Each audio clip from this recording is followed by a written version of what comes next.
হরে কৃষ্ণ। 24 ফেব্রুয়ারি 2025 সোমবার বিজয়া একাদশী ব্রত, ফাল্গুন মাসে কৃষ্ণপক্ষের একাদশী ব্রত। তো এই বিজয়া একাদশী ব্রতের মাহাত্ম্য কথা সম্পর্কে আজকে আমরা শ্রবণ করব এবং সারা বিশ্বের 151টি স্থানের পরদিন সকালের পারণের সময়সূচি আজকের আলোচনা শেষের দিকে দেয়া থাকবে। তো এই বিজয়া একাদশী ব্রত সারা পৃথিবীর বেশিরভাগ স্থানে পালন করতে হবে 24 ফেব্রুয়ারি সোমবার।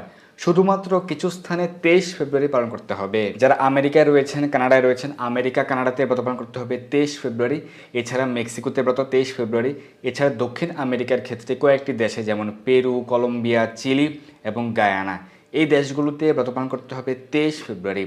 এছাড়া সারা পৃথিবীর বাদবাকি সকল স্থানেই ব্রত পালন করতে হবে 24 ফেব্রুয়ারি সোমবার। যারা ভারতে রয়েছেন, বাংলাদেশে রয়েছেন, এশিয়া মহাদেশের সকল দেশে, মধ্যপ্রাচ্যের সকল দেশে, অস্ট্রেলিয়াতে, ইউরোপের সকল দেশে এবং আফ্রিকাতে ব্রত পালন করতে হবে 24 ফেব্রুয়ারি। এবং দক্ষিণ আমেরিকা মহাদেশের ক্ষেত্রে ব্রাজিল এবং আর্জেন্টিনাতে ব্রত 24 ফেব্রুয়ারি। তো অবশ্যই আপনারা সকলে এই বিজয়া একাদশী ব্রত পালন করবেন। এবং বিজয়া একাদশীর পরে রয়েছে মহাশিবরাত্রি ব্রত। সেটি হয়তো কেউ 26 তারিখ পালন করবেন যারা শৈবগণ রয়েছেন, কিন্তু কৃষ্ণ ভক্তগণ বা কৃষ্ণ মতে যারা রয়েছেন তারা 27 ফেব্রুয়ারি মহাশিবরাত্রি ব্রত পালন করবেন। তো এই ক্ষেত্রে এই একাদশী ব্রত, শিবরাত্রি ব্রত সকল বিষয় বিবেচনাপূর্বক যারা কৃষ্ণ প্রসাদ ভুজি নন বা যারা নিরামিষ ভুজি নন, এই ক্ষেত্রে চেষ্টা করবেন এই পুরো সপ্তাহ জুড়ে নিরামিষ অন্ন বা কৃষ্ণ প্রসাদ গ্রহণ করার।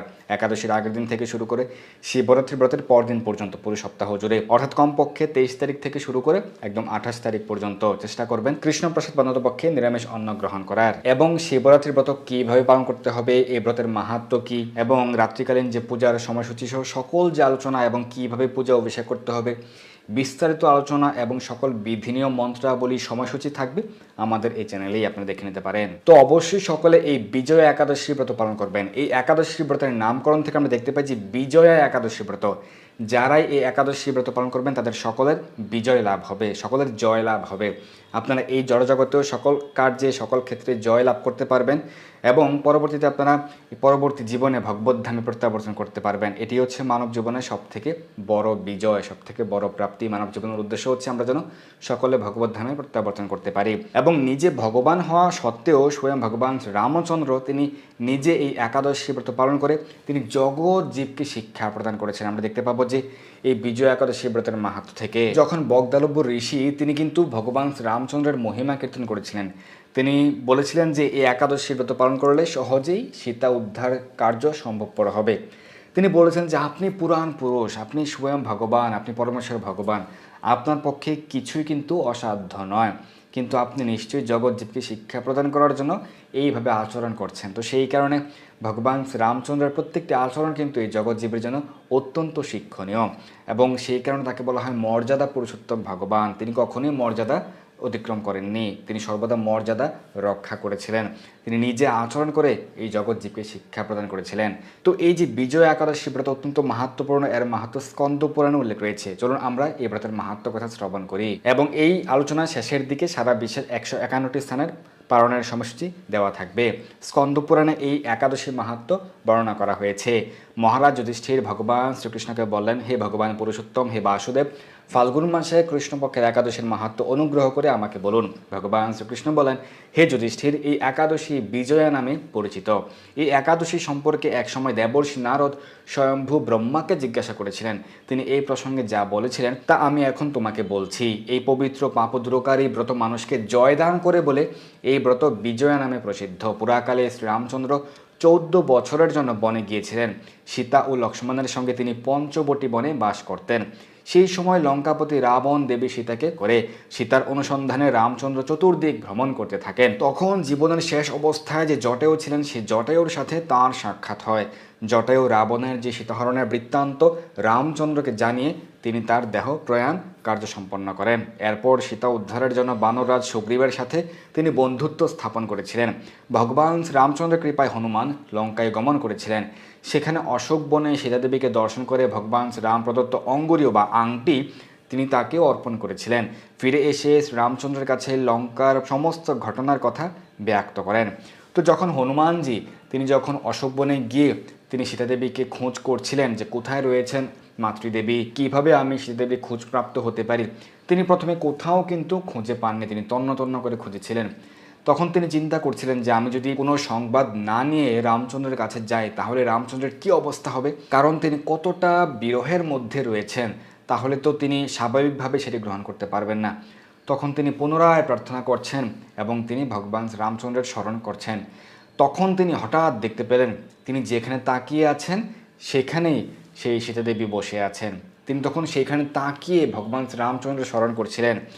যখন তিনি জয় শ্রীরাম উচ্চারণ করছিলেন, ভগবান শ্রীরামচন্দ্র স্মরণ করছিলেন, তখন ভগবানের নামের কৃপায় তিনি সীতাদেবীর সাক্ষাৎ লাভ করলেন। কিন্তু সীতাদেবী কিভাবে বুঝতে পারবেন যে হনুমান হচ্ছে ভগবান শ্রীরামচন্দ্র প্রেরিত দূত? তো সেই কারণে ভগবান রামচন্দ্র যে আংটি, অঙ্গুরীয় বা আংটি হনুমানজির কাছে প্রদান করেছিলেন, সেই আংটি তিনি দেখিয়েছিলেন। ভগবান শ্রীরামচন্দ্রের ব্যবহৃত আংটি, যেটি দেখে সীতাদেবী বুঝতে পেরেছিলেন, চিনতে পেরেছিলেন যে তিনি হচ্ছেন ভগবান শ্রীরামচন্দ্রের প্রেরিত দূত, এবং কিভাবে তাকে উদ্ধার করা সম্ভব হবে এই সম্পর্কে জানার জন্যে বা পূর্ণরূপে নিশ্চিত হওয়ার জন্যই তিনি তাকে পাঠিয়েছেন।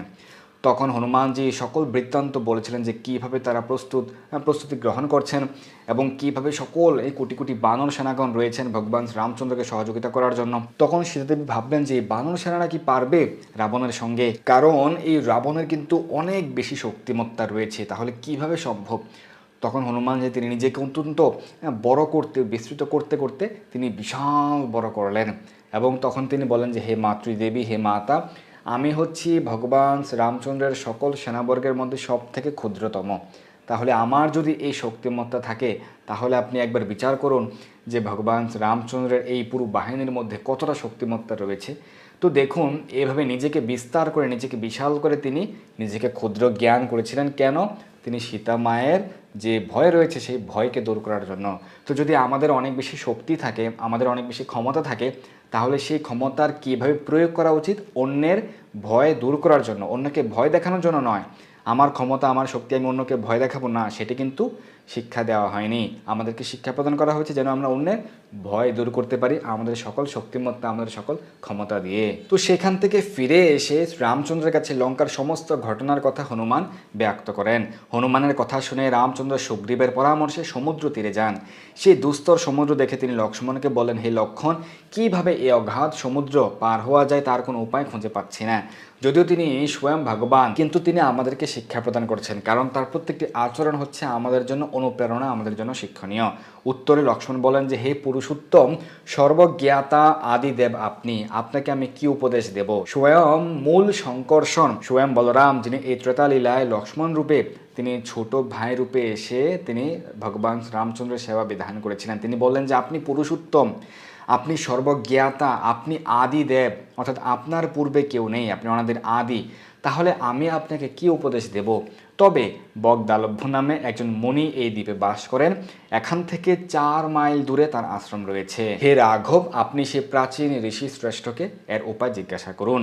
লক্ষ্মণের মনোরম কথা শুনে তারা সেই মহামুনির আশ্রমে উপনীত হলেন। ভগবান রামচন্দ্র সেই ভক্তরাজ মুনিকে প্রণাম করলেন, কারণ ভগবান নিজে আচরণ করে আমাদেরকে শিক্ষা প্রদান করেছেন যে যদি কোনো আমরা ভক্তকে দেখি, কোনো মুনিকে দেখি, কোনো ঋষিকে দেখি, কোনো ব্রহ্মচারী, সন্ন্যাসী, কোনো কৃষ্ণ ভক্ত, কোনো বৈষ্ণব দেখা মাত্র আমাদের প্রণাম করা উচিত। মুনিবর রামচন্দ্রকে পুরাণ পুরুষ রূপে জানতে পারলেন। যখন রামচন্দ্র তাকে প্রণাম করলেন, সেই মুনি কিন্তু ত্রিকালজ্ঞ, তিনি জানতে পারলেন যে ইনি হচ্ছেন পুরাণ পুরুষ, ইনি তো পুরুষোত্তম, ইনি ভগবান। আনন্দ ভরে জিজ্ঞাসা করলেন, হে রামচন্দ্র, কি কারণে আপনি আমার কাছে এসেছেন তা কৃপা করে বলুন। শ্রী রামচন্দ্র বললেন, হে মুনিবর, আপনার কৃপায় সন্ন্যাস আমি এই সমুদ্র তীরে উপস্থিত হয়েছি। রাক্ষস রাজ্যের লঙ্কা বিজয় করাই আমাদের প্রধান উদ্দেশ্য। যাতে এই সমুদ্রে উত্তীর্ণ হতে পারি তার উপায় জানবার জন্য আমরা আপনার কৃপা প্রার্থনা করি। তখন মুনিবর প্রসন্ন চিত্তে পদ্মলোচন ভগবান শ্রী রামচন্দ্রকে বলেন, হে রাম, আপনার অভিষ্ট সিদ্ধির জন্য যে শ্রেষ্ঠ ব্রত করণীয় আমি তা বলছি। ফাল্গুন মাসে কৃষ্ণপক্ষের বিজয় নামক একাদশী ব্রত পালনে আপনি নিশ্চয়ই সৈন্যসহ সমুদ্র পার হতে পারবেন। এই ব্রতের বিধি শ্রবণ করুন। বিজয় লাভের জন্য দশমীর দিন সোনা, রূপা, তামা অথবা মাটির কলস সংগ্রহ করে তাতে জল ও আম পাতা দিয়ে সুগন্ধি চন্দনে সাজিয়ে তার উপর সোনার নারায়ণ মূর্তি স্থাপন করবেন। একাদশীর দিন যথাবিধি প্রাতঃস্নান করে কলসের গলায় মালা চন্দন পরিয়ে উপযুক্ত স্থানে নারকেল ও গুবাক দিয়ে পূজা করবেন। গুবাক মানে হচ্ছে সুপারি। এরপর গন্ধ, পুষ্প, তুলসী, ধূপ, দ্বীপ, নৈবেদ্য ইত্যাদি দিয়ে পরম ভক্তি সহকারে নারায়ণের পূজা করে হরিকথা কীর্তনে সমস্ত দিন যাপন করবেন। রাত্রি জাগরণ করে অখণ্ড ঘি প্রদীপ প্রজ্বলিত রাখবেন। দ্বাদশীর দিন সূর্য উদয়ের পর সেই কলস বিসর্জনের জন্য কোনো নদী, সরোবর বা জলাশয়ের কাছে গিয়ে বিধি অনুসারে পূজা নিবেদনের পর তা বিসর্জন করবেন। তারপর ওই মূর্তি কোনো বেদজ্ঞ ব্রাহ্মণকে দান করবেন। এই ব্রত প্রভাবে নিশ্চয়ই আপনার বিজয় লাভ হবে। তো মুনিবর জানতে পারলেন যে ভগবান রামচন্দ্র হচ্ছেন স্বয়ং ভগবান পুরাণ পুরুষ, কিন্তু তিনি এই জগৎজীবকে শিক্ষা করার জন্য যেহেতু ভগবান এই লীলা করছেন, তাই আমাদেরকে শিক্ষা প্রদান করার জন্যই তিনি রামচন্দ্রের নিকট ব্যাখ্যা করার মাধ্যমে তিনি সমস্ত জগৎবাসীকে এই শিক্ষা প্রদান করেছিলেন, এই নির্দেশনা প্রদান করেছিলেন। তো এইখানে যেরকমভাবে পূজা অর্চনা উল্লেখ রয়েছে সেটি অত্যন্ত কঠিন বলে মনে হতে পারে, এটি আমাদের জন্য সম্ভবপর নাও হতে পারে, কিন্তু আমাদের কি করা উচিত? আমাদের এদিন বেশি বেশি হরিনাম জপ করা উচিত, হরিনাম কীর্তন করা উচিত।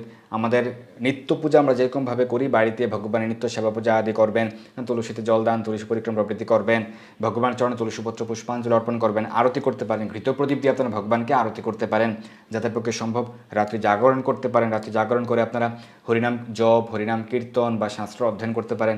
কিন্তু যাদের পক্ষে সম্ভব নয়, আপনারা রাত্রে বিশ্রাম গ্রহণ করে পরদিন সূর্য উদয়কালে আপনারা স্নান করে ভগবানের সেবা পূজা আদি করবেন, মঙ্গল আরতি করতে পারেন। তো এভাবে আপনারা এই একাদশী ব্রত সকলে কিন্তু পালন করবেন। ব্রহ্মা বললেন, হে নারদ, ঋষির কথা মতো ব্রত অনুষ্ঠানের ফলে তিনি বিজয়ী হয়েছিলেন। সীতা প্রাপ্তি, লঙ্কা জয় এবং রাবণবধের মাধ্যমে শ্রীরামচন্দ্র অতুল কীর্তি লাভ করেছিলেন। তাই যথাবিধি যে মানুষ এই বিজয় একাদশী ব্রত পালন করবেন তাদের এই জগতে জয় লাভ হবে এবং পরজগতে অক্ষয় সুখ সুনিশ্চিত জানবে।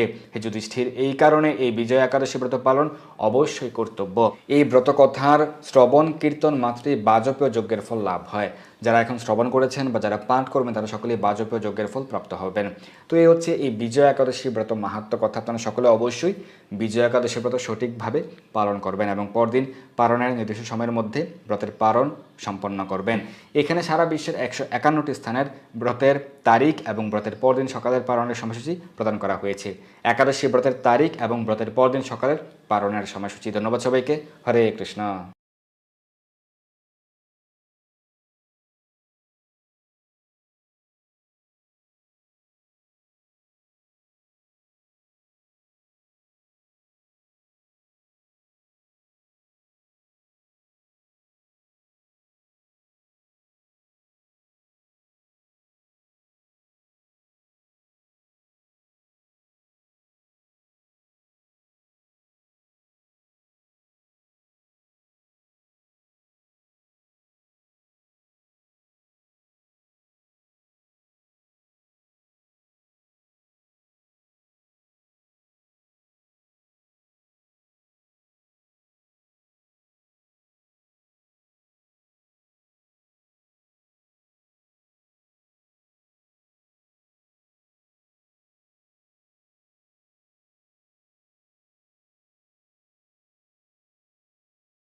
এই দুর্লভ মনুষ্যজন্মকে সার্থক করতে যুক্ত হন কৃষ্ণ ভাবনায়।